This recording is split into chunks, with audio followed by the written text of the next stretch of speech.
Hey y'all, a reaction video. A totally original concept on YouTube. But I thought, it would be cool to do one. And today's video that we're currently doing is Gen Z thinks work is a scam and millennials disagree. And before we even start the video, I'm already gonna go out on a limb of saying work as a general thing, I don't think is a scam, but in terms of just how the workforce and I guess working 9 to 5s and the payment of it as of right now is a scam. Where work is right now and the work culture is, I don't agree with. But let's get into this video. I'm not going to yap too much before we even start this. Gen Z thinks work is a scam and millennials push back. What are your thoughts here? I've done the late nights. I've done the 80-hour work weeks. That's just not something that's worth it for me. The way that I have lived my life, if I keep working hard enough, then I'll have my big break. You can work and you can work and work and work and you're still gonna maybe retire. I think I'm curious if I had to take a wild guess as of right now, I think millennials' approach might be a little bit of reminiscing on how things used to be in the past in terms of just working your way up the corporate ladder. Well, then again, no, that isn't necessarily millennials. It's more Gen X, if anything, would think that. I think that they believe, though, that there is still a possibility as to where a person can retire and make a decent amount of money if they know how to save and what to invest into properly, even though most people probably don't have investing in the back of their minds. That's going to be my guess. Gen Z, I'm Gen Z, so I kind of already know what the point's going to be overall, and it's what we've been hearing constantly. Regardless, the workforce is not great. Gen Z sets more boundaries than any generation. Millennials are the most burned out. We brought them face to face to find out why. It's harder for Gen Z to succeed at work than for millennials. In or out in 3, 2. I'm already going to agree with yes. Unfortunately, yes. Just because I think with the boundaries that we've had as Gen Z, a lot of companies have kind of started to hate our generation. Weirdly enough, even though it's supposed to be the next oncoming one. Oh. When I think about Gen Z in the workforce, why I think they have a harder time, every day AI exists is the worst it's ever going to be. It just keeps getting better and better, and it gets better fast. A lot of the companies in my network, the jobs that they're trying to use AI to replace are more the entry-level jobs. They're the jobs where people used to get their foot in the door and learn a skill and pay their dues so that they could then get promoted and work their way up into a career. And a lot of those entry-level jobs are starting to disappear. I think that those are some really unique obstacles that no other generation has faced. Just from a political perspective, because I work in government, I'm an elected official, I would say that the climate of the world that we're in is a lot more susceptible to change than it was for millennials in the 2010s. There's a lot more dissatisfaction with the status quo, and I think Gen Z, for the most part, I think we're going to be able to tap into that. I think that's an advantage that Gen Z has, especially over millennials. I just think about... I think he does raise a good point there, and even in tandem with that, there's a hell of a lot more opportunity when it actually comes to the type of jobs you can apply to, and a considerable amount more even just within the last 10 years of jobs that have just been created, or at least have now fit the mold of our current society. But I think at the same time, along with those jobs being created, there is also a window of, the guy mentioned AI, which is actually a really good point in this instance, just because that's already put so many industries in such a jeopardizing position to the point where we've needed strikes, and it's not even replacing Gen Z in that case, just for the AI example, but it's kind of replacing everybody or every entry-level job, might you say. Or at least that seems to be the aim for, big CEOs to cut costs and everything. Some of my close friends who are trying to enter the workforce, who are trying to get a good, solid job, it has been a fight for them. It is so hard for them to get second interviews just because based on their resume, based on the experience. I think with having COVID as our beginning into the workforce, I think that kind of put us at a disadvantage. Gen Z expects too much from their employers. In or out in 3, 2, 1. Ooh, in or out. Okay, too much from their employers. It's a very weird split, I noticed, because you got to realize Gen Z right now is from age, 15 to 29? Very, very huge developmental years where half of them will be influenced by millennials that have been a decent amount in the workforce and are getting burned out. And then the other half has never had a job before. So it's a weird place because part of the people jumping into the workforce haven't really had much experience before and they don't really know exactly what they're getting into, and the other half has had years of experience, so they know what they're getting into with each and every single job. But I think at the same time, our generation has set the most boundaries, and I think that isn't asking for too much. I feel like that's just a general good thing to set, especially with companies, especially with the work culture changing so much nowadays, to the point where companies don't show nearly as much loyalty to the individual as they used to 20 years ago. So it's a weird thing. I think they ask for more than the other generations for sure, but especially with how society has changed nowadays, as well as the fact that there's not nearly as much loyalty when it comes to individual companies, I feel like we're in the right to ask those sorts of things, even if it seems like too much. My kids, they often need to be told exactly what to do. And I feel like even as a mom at home, they're always needing me to tell them, like, spell it out for them.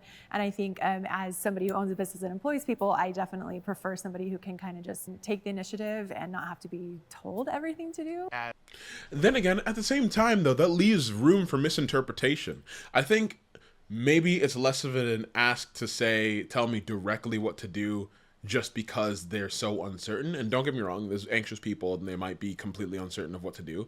But I think it's so there isn't nearly as much of a room for error, because how many times has somebody taken the initiative of something and completely gone the wrong direction because it wasn't specified in what they should do or what the direct instruction should be? As a mom of Gen Zers, what have you done to teach your kids to take initiative and not have to That be told too. everything? That's a good point. Like, I think a lot of times we're like, oh, this generation is lazy. But like, the parents are the people who are teaching the generation how they should show up. We're new to the world to some degree, right? There's concepts, there's things that we're not quite familiar with that I think we're going to ask about them, and we're not going to know how to do it straight out of the gate. One of the greatest lessons that I've learned being on both sides of being employed and being an employer is it really comes down to making and becoming what you want to be as an employee. If you really want to grow, put in the work and increase your skill set, and I'll be happy to invest in you and help you grow. I'm not necessarily going to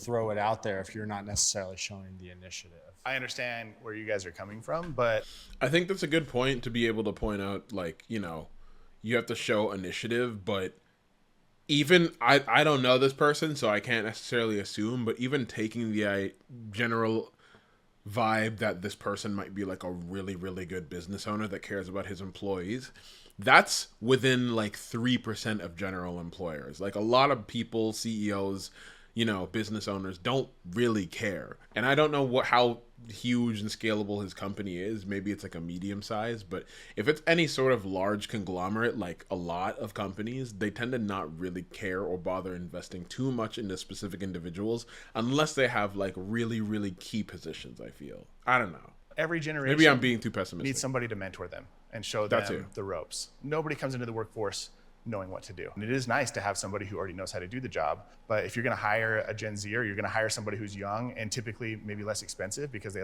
have less experience, it's your job to train them. I believe that working harder can solve most of my financial problems. In or out in 3, 2, 1. Absolutely not nowadays. Nowadays there's so much opportunity for making like a ton of money that it's weird. It's like simultaneously really hard to make a lot of money and simultaneously really easy. Like, it seems like some people just manage to stumble into careers that end up working out, but also there's a wider range of nepotism nowadays, I guess. So, not to hate on anything, it's just good spawn.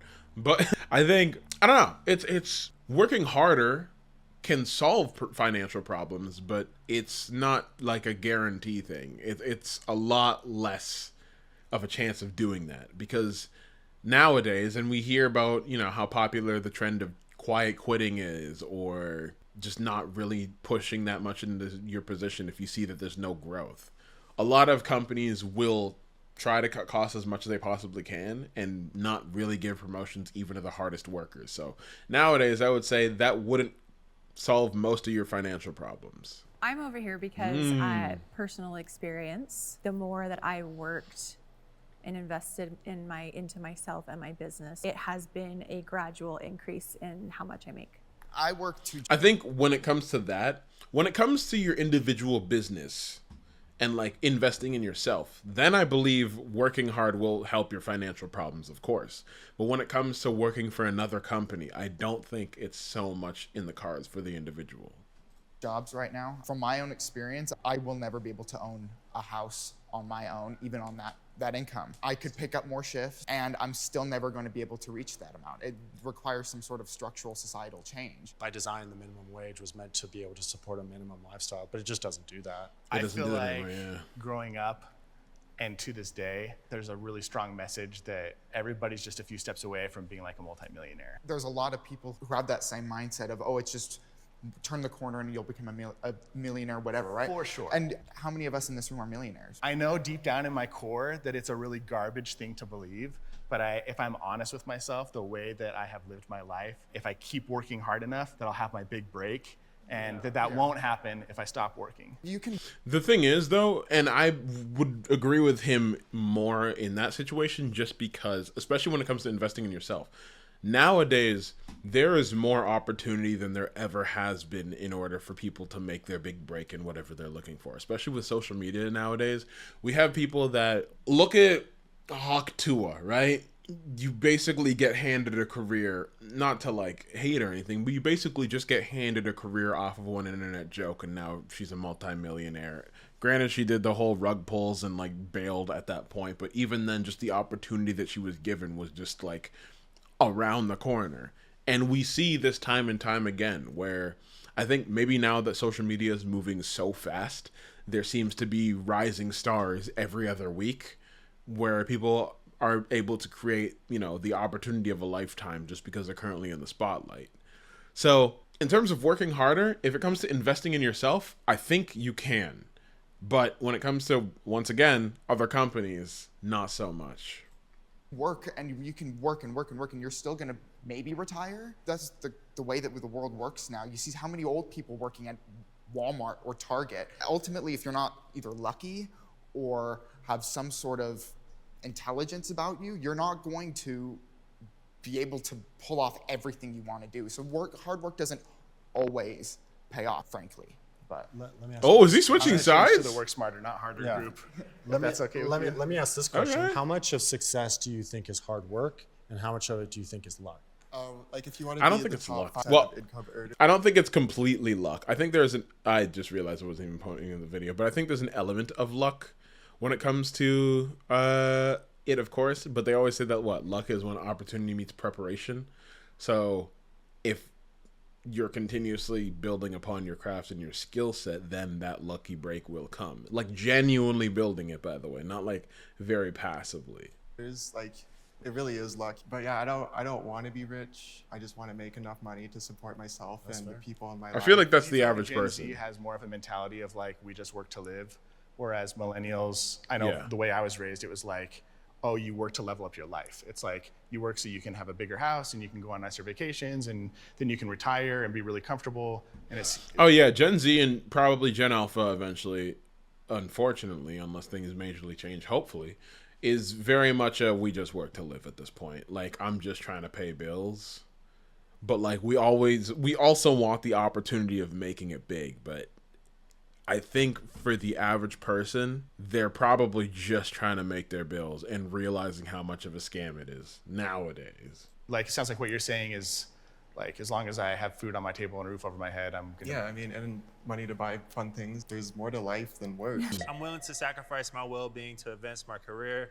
In or out in 3, 2. Ooh, this is to advance my career. A part of me is like, I want them to elaborate a little bit more on that. But if it comes to sacrificing your well-being, I get the feeling that the entrepreneurs, absolutely. Anybody else just trying to make an honest living and just live day to day, probably not. And I think that that's where it's less of a commentary on the workforce and more of just kind of an individual mindset in a way. I don't know. We'll see. I'm I'm a honestly dad. surprised more people I've weren't got there. 2 little girls and a wife that I have to The second you mentioned kids, completely understandable. You got a family to support, yeah. provide for. And at the end of the day, my well-being is irrelevant to me compared to the responsibility I feel to provide a steady income, That's health fair. insurance, keep food on the table and a roof over our head. To like sacrifice, but health and well-being is just not something that I'm interested in doing, because your health and your body is the one thing that Is you all you have got. throughout your entire Yeah. life that you really have to protect. That's just not something that's worth it for me. I ran for office last year. I ran for school board, and in order to win that election or any election, you have to be willing to put your physical body out in the streets. And by the end of the campaign, I would say I did lose weight and I was exhausted, but you know what? It was worth it. I have sacrificed. I think when it comes to careers and like advancing your careers, especially in your younger years, you know, up till maybe like up to a certain age, and it's different for everybody because everybody has different bodies, but I'm thinking like well into your 30s or 40s is probably when you want to like wind down in terms of sacrificing your health and well-being in order to advance your career. Of course, not everybody's going to like attain the millionaire by 18 type of status type of shit, but I think there is a section where it's just like, hey, I'm a little more expendable because I'm a little younger, so I can afford to have the energy and recover quicker when it comes to like sacrificing my well-being, and especially when it starts in those parental years too. But as you get older, of course, it's going to be like, all right, money does not matter nearly as much as me actually just trying to stay alive and be a healthy individual. That's my guess. My physical being for that, and I do it again. I don't think I'll ever be able to retire in or out in 3. Ooh, that's a tough one. I think with how things are now, and if they keep on going in the direction that they're going as of right now, it's going to be hard to retire. Because, one, things are only getting increasingly more expensive, and like, not even increasingly, that's an understatement, detrimentally more expensive. You know, jobs aren't really rising their wages and stuff like that, unless it's an entrepreneur, because like some of these people they mentioned their businesses, so they are entrepreneurs, which seem to be doing well. Those people will probably be able to retire. But for, once again, the average person, with a lot of these people that aren't necessarily looking to be CEOs or like entrepreneurs of some sort and just looking to make an honest living, it's going to be hard to be able to retire, because I feel like the system is now just rigging itself against the average person and making people work basically into the grave. Because yes, things are becoming increasingly more expensive, wages aren't going up, and they're increasing the retirement age. I'm pretty sure. Hold up. I'm assuming this is in the US anyways, but so far, just off a quick Google search, let's not be too frank here. You could, okay, by 62. Now let's see in 2025, because the full retirement age. Okay, so far, just at least off the quick Google search, it's just saying is 67 years old.